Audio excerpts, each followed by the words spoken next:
mu karere ka Nyarugenge umurenge wa Nyamirambo akagari ka Kivugiza. Iyi modoka yo mu bwoko bwa Suzuki Vitara yafashwe n'inkongi y'umuriro irashyira kongoka.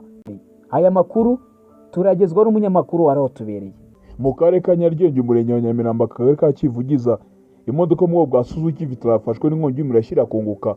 Umuvugizi wa polisi mu mujyi wa Kigali P Sylvestre Twaje Amahoro yatangaje Kigali Today ko iyi modoka yafashwe n'inkongi y'umuriro ubwo wari uyitwaye yarajyanye abana ku ishuri.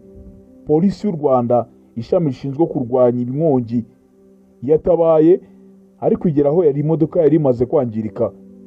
Igihe hageze imodoka yari imaze kwangirika ndetse yari imaze gushya cyane. CP Twaje Amahoro ati uwari utwaye imodoka avuga ko ibyangiritse bifite agaciro kangana miliyoni 45 kandi ko imodoka yari ifite ubwishingizi ubwayo.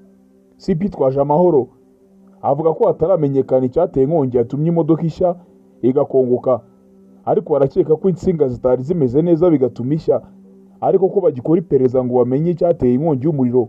CP Twaje Amahoro avuga ko nta muntu wahitanywe n'uyu muriro cyangwa akomereke kuko umushoferi utwaye imodoka yabonye umwotsi ubaye mwinshi ahita yisohokamo. Umuvugizi wa polisi mu mujyi wa Kigali avuga ko nta bantu bakwiye kujya bagenda mu binyabiziga batabanje kubisuzuma ngo bamenye ko ari bizima, ndetse bakaba bafite ibyangombwa byose biri mu bwishingizi control technique kugira ngo igihe bahuye n'ibyago cyangwa inkongi y'umuriro cyangwa impanuka babafashe kwishyurwa vuba mu buryo bwihuse cyane. Izi mpanuka zikomeje kuba mu mujyi wa Kigali n'ahandi mu ntara zitandukanye zikomeje kuba nyinshi ndetse zikomeje gukwira cyane. CP Twaje Amahoro akomeza gutangaza avuga yuko abashoferi bose batwaye imodoka n'ibinyabiziga baho kujya bagenzura ibinyabiziga batwaye mbere ko babigendamo. Aha ni kuri Izize Official TV.